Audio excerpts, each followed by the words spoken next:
Well, another insane thing coming out of California. First, they wanted everybody, oh, you can't have lawnmowers that use gas, so now you got to buy all electrical mowers, weed eaters, blowers, and this kind of thing. And it seems ironic because they're so worried about illegals. I saw a news person the other day like, well, if Trump is getting all these people out, it was somebody on TikTok. So if Trump's getting all these people out of the country, then who's going to cut your lawn, right? Like she's just saying everybody who cuts grass or has a business is an illegal. What? So these okay, so let's say she's right. So all these people who are illegal in California now have to abide by the laws and pay a whole bunch of money to convert. Once their lawnmower breaks down, they can't buy another lawnmower in California. They got to go buy an electric lawnmower. And they got to buy the batteries. And then they're going to have to charge all this stuff. And let's say it takes them 2 or 3 hours to do a certain property, right? You get the picture. And then how they're going to have all these batteries and where they're going to charge them. It's just insanity on top of insanity. Liberals never make sense when they try to do this kind of stuff. So here we have Team 10, Action News investigates. ABC out of California, retailers, restaurants threatened with lawsuits over receipt paper. So now, you've got some businesses are speaking out to warn others about the threatening lawsuits over the type of receipt paper their store sells. So apparently, the receipt paper has some kind of chemical on it that's supposedly linked to cancer and I guess birth defects or making you infertile and this kind of thing. And I just thought this was just another, I'm going to suspect, money grab from California, but this is very interesting. You probably don't think twice about it, but some San Diego businesses say the paper used for receipts is costing them big. Coffee shops, grocery stores, and other retailers are being asked to pay thousands to settle allegations their receipts have a harmful chemical. Team 10 investigative reporter Austin Grabish shows why some businesses say the legal demands feel more like a shakedown than a safety concern. It's more and more difficult to do business in California because it's always something. These little rolls of paper are turning into a big headache for Adam Zach. It could be devastating. It really would almost make you think like, do I want to be doing business here? That's right. Doing business there. We need the receipt. The owner of Jensen's in Point Loma never imagined being threatened with a lawsuit over receipt paper. But that's exactly what happened in May when he got this letter.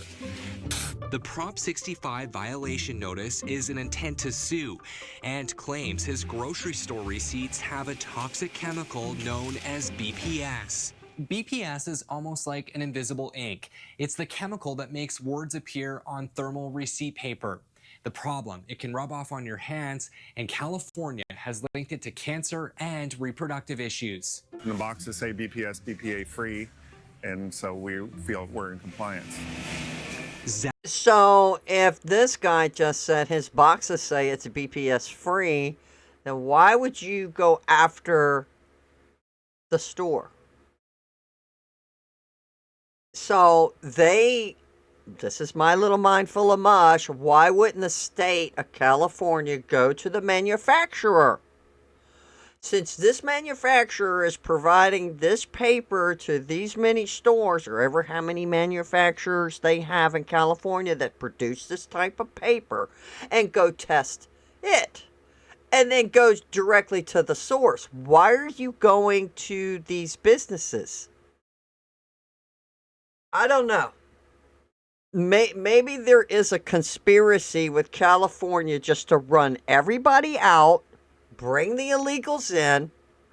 It's bizarro world on steroids in California. I don't understand it. I mean, I'm just thinking, and I'm just a little peon person, but why would you not go to the manufacturer if you think that there's some kind of chemical on this paper that's been there for probably ever? Or, you know what? I just had a thought. Maybe the stores could go, okay, from now on, the receipt is for your email. I think most everybody has an email, pretty much. So this is it. You come in, you buy something, have a big sign on the door, you're getting an email, and that way they don't even have to deal with stupid California. But this gets better though, guys. This gets better. Jack, whose store sells many organic products, says his supplier has assured him that Jensen's paper is BPS free. He's speaking out to warn other business owners. I don't know, we feel strong about taking a stand. Team 10 found since January, the internal law firm has sent more than 600 Prop 65 notices. Felipe's Pizza, Swami's, and Better Buzz have all been served. So too have bigger chains like Ralph's and In-N-Out. A lot of companies were caught off guard by this. Attorney Mike Gleason defends businesses accused of violating Prop 65. The state law requires stores to warn consumers before they could be exposed to over 900 toxic chemicals.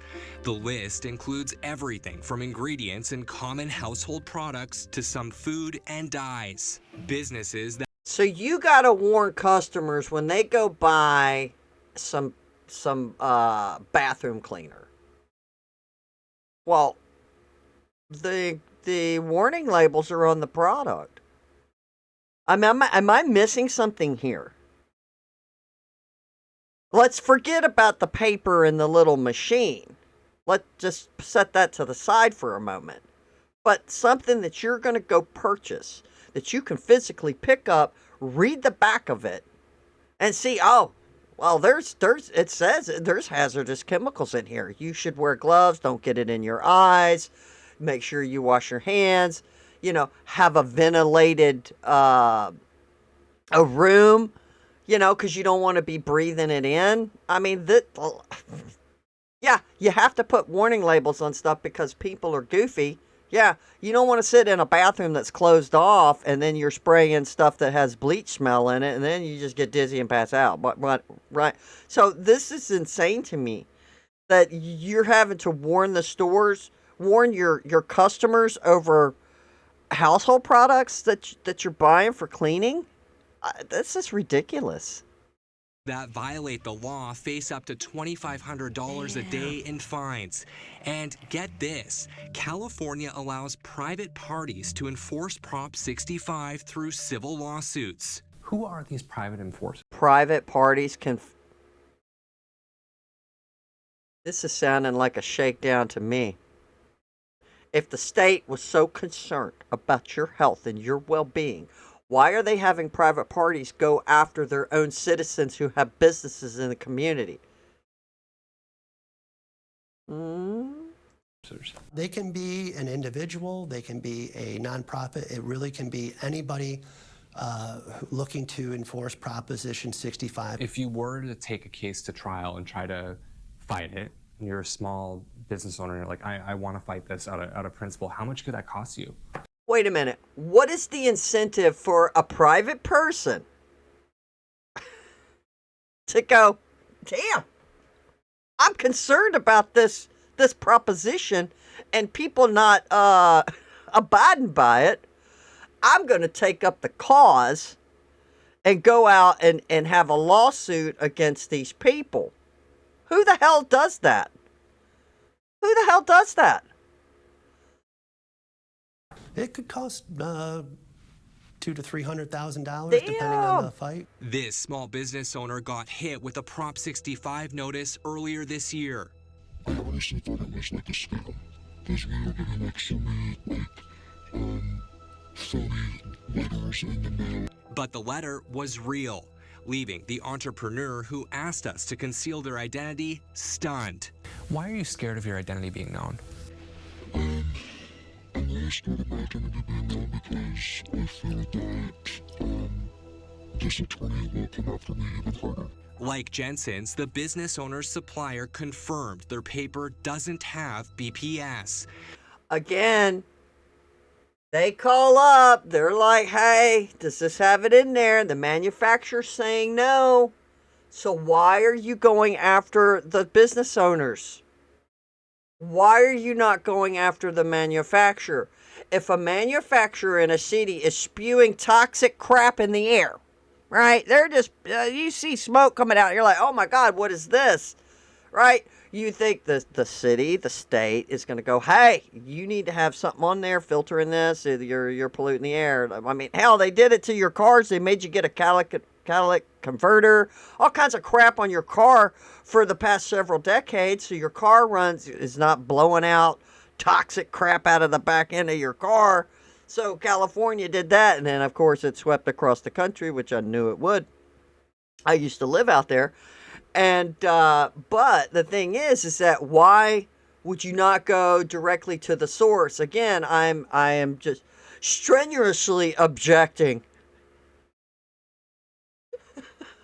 to this. Like, why? I don't get it. But the law firm, which sent the intent to sue on behalf of environmental health advocates, claimed their testing showed otherwise. Facing the threat of a lawsuit, what could that do to your bottom line? It could totally wipe us out. The attorney did let us know that we could settle outside of court for no less than $20,000. I wanted to learn more about environmental health advocates, but I couldn't find a website for the corporation. So I turned to the state and pulled business licensing records.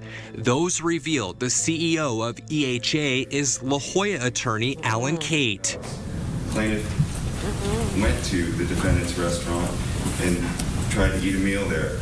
Plaintiff encountered access barriers. This is video Team 10 took of Cate in 2017 when he was representing Dwight Banks, who alleged a restaurant failed to have accessible seating. Oh my God. A judge threw that case out, ruling there was no violation of ADA law, while noting Banks wasn't honest about the enormous number of lawsuits he had filed. Okay, so this attorney, he's one of those ambulance chasers. So, I'm going to go out on a limb here. I think Gavin Newsom, they're all behind this. They need money. Federal government's cutting them off. You're a sanctuary state, sanctuary cities in your state. You don't even want help. Even though the National Guard did come in there and help clean that place up, there's still so much more work to do. But Gavin Newsom, they need money. I think they're all part of it. And while there's no website, Environmental Health Advocates does have an address registered with the state. It's in this office building on Broadway and happens to be the same address as the internal law firm. I went inside to try to get answers. Shortly after leaving, I got an email from attorney Noam Glick. He's the lawyer who's been signing those letters. Glick tells Team 10 for years, restaurants and retailers have been exposing their customers to BPS. He says after it became an enforceable chemical last December, environmental health advocates sent receipts out for testing. Quote, to comply with the law, retailers should be testing their own receipts to confirm they are indeed BPS-free. Whether retailers or suppliers are pointing fingers at each other is between them. Through EHA's efforts, the issue will be resolved, and receipt paper will no longer pose a threat to reproductive health. Do you think they sit around and say, how can we screw over more American-owned businesses? How can we just screw them over even more? Knowing the logical thing to do is you go to the company who's producing it.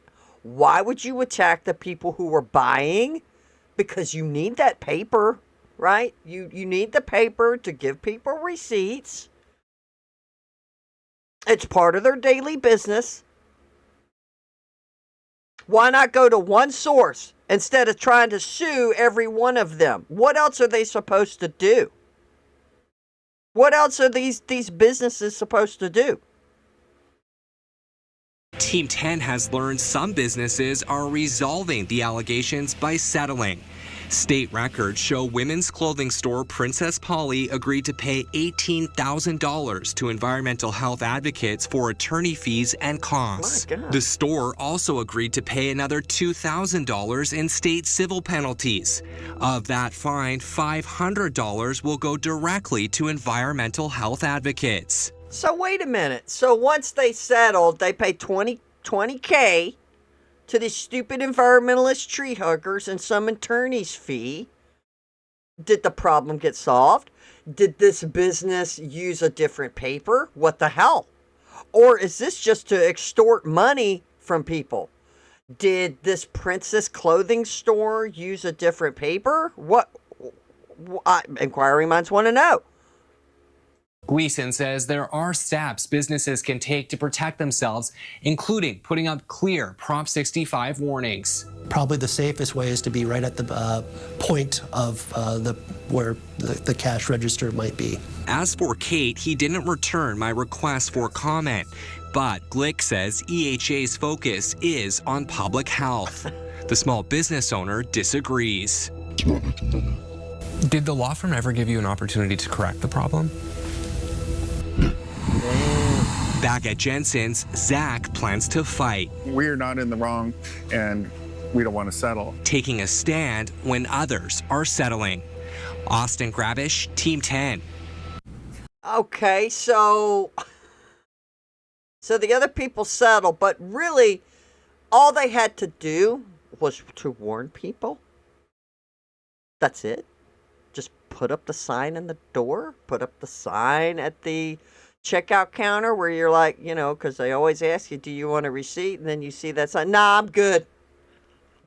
I'm good on the receipt. So their paper's going to last twice as long now because not everybody, no, I don't want to touch that. But wait a minute. What about my bathroom cleaner here? What the hell's going on? Anyway, I thought I'd bring this to you guys' attention. I think it's a shakedown from California to extort more money out of their citizens and to screw them over. Look at all the homeless encampments that were everywhere. Businesses left San Francisco. A lot of the downtown area is shut down because the city didn't want to move these people. They just let them do that, and these businesses just couldn't function like this because nobody was coming. Who wants to go down there? And then somebody had a bright idea to give them all needles. So then we had a needle problem where used needles were everywhere at playgrounds and all of this stuff. So people are leaving. I heard a stat yesterday at like 300,000 a year is leaving California. Those who can are leaving. It seems like, ladies and gentlemen, this is done by design because who in their right minds want to fuck their citizens over so bad that they need to move? They need to leave. There you go. And there you have it.